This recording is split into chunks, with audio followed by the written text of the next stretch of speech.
Hech o'ylab ko'rganmisiz, nega cho'milib chiqqaningizdan so'ng teringiz qurib qoladi? Nega kir mashinada yuvilgan kiyimlaringiz rangi o'chib, cho'zilib ketadi? Nega choy qaynatganingizda choynak tagida tez-tez nagar yig'ilib qoladi? Bularning barchasiga yomon suv sababchi. Keling, hozir birgalikda shu muammo yechimini ko'rib chiqamiz. E'tiboringiz markaziga EPA magistral filtrlarni taqdim etamiz.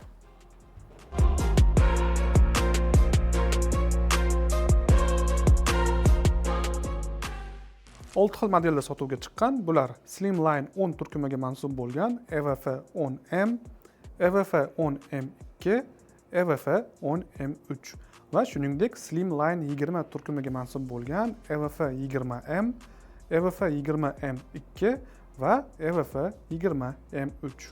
Magistral filtrlar o'zi nima uchun kerak? Asosan xonadonga kirib keladigan asosiy suv liniyasi oldidan o'rnatiladi. Vazifasi esa suvni turli xil zararli moddalardan, mayda zarrachalardan, xlordan, rangli va o'tkir hidli suvdan xalos qilish va magistral filtrlarning yana bir asosiy vazifalaridan biri bu xonadonga o'rnatilgan turli xil maishiy texnikalarni umrini uzaytirish uchun ham xizmat qiladi. Keling endi xususan filtrlarni obzorini boshlasak. Modellarimiz EVF 20M bittalik filtr, EVF 20M2 ikkitalik filtr va shuningdek EVF 20M3 3talik filtrlarimiz. Uchala modelimiz ham Slimline 20 turkumiga kiradi. Slimline 20 degani bu filtr ichidagi mana bunday kartrijlar uzunligi degani 20 dyuym, bu santimetrda 50 santimetrga to'g'ri keladi. Tashqi ko'rinishga keladigan bo'lsak, filtrni mustahkam joylashish uchun xizmat qiladigan mana bunday metal ramalar bilan jihozlangan. Filtr rezba qismi latundan, filtr tashqi hamda ichki qismlari suvga ta'min o'tkazmaydigan plastikdan tayyorlangan. EVF M2 hamda EVF M3 modellarimizda esa mana bunday davleniya datchik bilan jihozlangan. Ushbu uchala modelimizni juda ham katta ko'rinishga egaligi va juda ham katta ob'yomda suv o'tkazuvchanligi tufayli ushbu modellarimizni oshxonalarga, kafelarga, restoranlarga, mehmonxonalarga, katta xo'jaliklarga va qisqa vaqt ichida katta suv ob'yomi kerak bo'ladigan barcha joylarga tavsiya eta olamiz.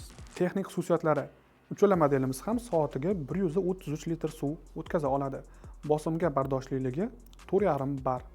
Sovuq suv uchun ham, issiq suv uchun ham mos keladi. Suv harorati +5 dan +40 gradusgacha o'rnatsa bo'ladi. Filtr ichidagi kartrijlar va ularning vazifalari. Birinchi modelimiz EVF 20M. Uning ichida esa PP, ya'ni polipropilenlik kartrij turadi. Bu kartrij nimalardan saqlaydi? Birinchi o'rinda mexanik zarrachalardan, ya'ni qum, kir, zang va loydan saqlaydi. 5 mikrongacha bo'lgan har qanday zarrachalarni o'z ushlab qoladi. Ikkinchi modelimiz EVF 20M2, ya'ni ikkitalik filtrimiz. Bu filtrimizning ichida PP, ya'ni polipropilen kartrij bilan CTO kartrijlari turadi. Polipropilen kartrijimizni yuqorida aytdik. CTO kartrijlarimiz esa asosan xlor hid ta'mni yaxshilaydi.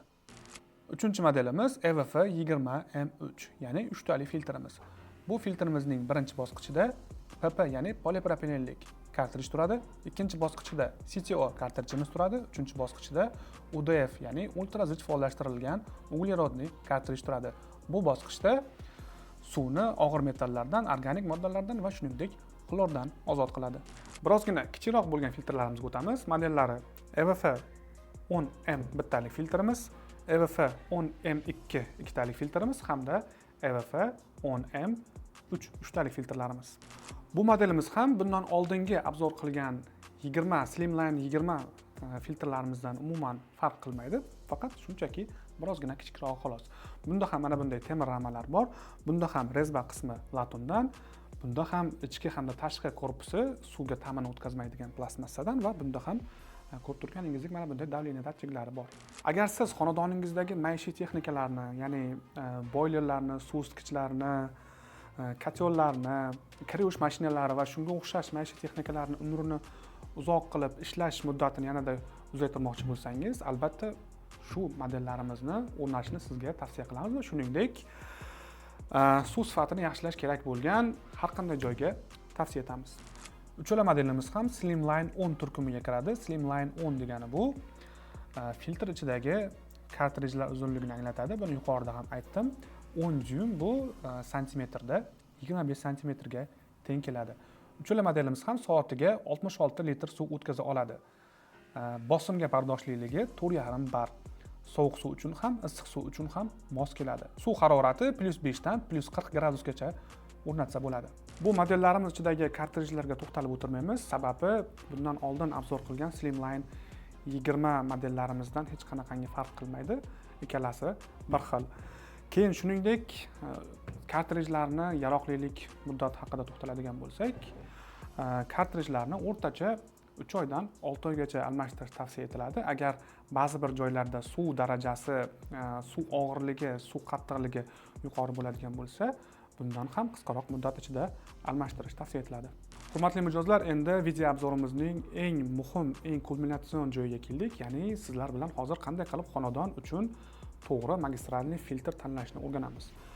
O'zi aslida qonun qoidasi bo'yicha magistral filtrni o'rnatishdan oldin xonadoningizdagi suv analizini maxsus xodimlar orqali aniqlab turib, keyin ana shundan keyin uyingizga magistralniy filtr tanlash kerak. Misol uchun aytadigan bo'lsak, suvingiz tarkibida mayda zarrachalar bo'lishi mumkin, tosh, qum, loyqa, mana shunday zang bo'lsa, sizga mana bunday bittalik polipropilenlik filtrimiz kifoya qiladi.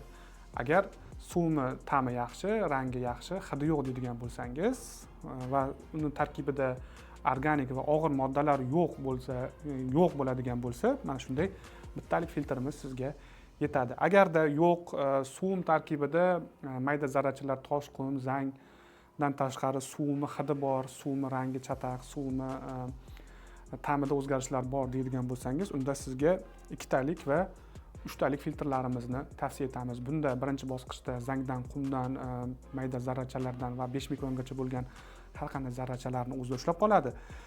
Ikkinchi bosqichda CTO kartrijimizda suvni ta'mini yaxshilaydi, hidini yaxshilaydi va rangiga e'tibor beriladi. Uchinchi bosqichimizda esa ODF, ya'ni uchinchi bosqichimizda og'ir metallardan va organik moddalardan xalos qiladi. Mana shunday qilib o'zingizga magistralniy filtr tanlasangiz bo'ladi. Ko'rib turganingizdek, barcha filtrlarimiz o'lchami bilan farq qiladi. Kichkina modellarimiz xonadonlar uchun bo'ladigan bo'lsa, mana bu katta modeldagi filtrlarimiz esa yuqorida aytganimdek, katta suv ob'yomini filtrlash kerak bo'lgan har qanday joyga o'rnatsa bo'ladi, ya'ni kafe, oshxona, restoran, mehmonxona va shunga o'xshagan joylarga o'rnatamiz. Hurmatli mijozlar, qo'shimcha ma'lumot: magistralniy filtrdan o'tgan suvni iste'mol uchun foydalanishga tavsiya bermaymiz. Agar iste'mol uchun filtrlar kerak bo'lsa, bu ham bizda bor, ya'ni reverse osmosis deb ataladi. Bu filtrlarni ham bizdan sotib olsangiz bo'ladi. Agar teskari osmosis filtrlari haqida ma'lumot kerak bo'lsa, ekraningizda ko'ringan silkalar orqali o'tib, bemalol tanishib chiqishingiz mumkin. Shunday qilib, video obzorimiz ham o'z nihoyasiga yetdi. Bugun sizlar bilan magistralniy filtrlar haqida gaplashib o'tdik. Yakunda shuni xulosa qilib aytishim mumkinki, suv tarkibida siz va bizni ko'zimizga ko'rinmaydigan turli xil bakteriya, viruslar, zararli moddalar bor. Shuning uchun sizlardan iltimos qilib qolardikki, foydalanib turgan suvingizga va sog'lig'ingizga e'tiborsiz bo'lmang. Bugun gaplashmoqchi bo'lgan mavzuimiz shulardan iborat edi. Agar videomiz sizga yoqqan bo'lsa va foydali bo'lgan bo'lsa, like bosib, obuna bo'lishni unutmang. Keyingi videolarimizda ko'rishguncha xayr.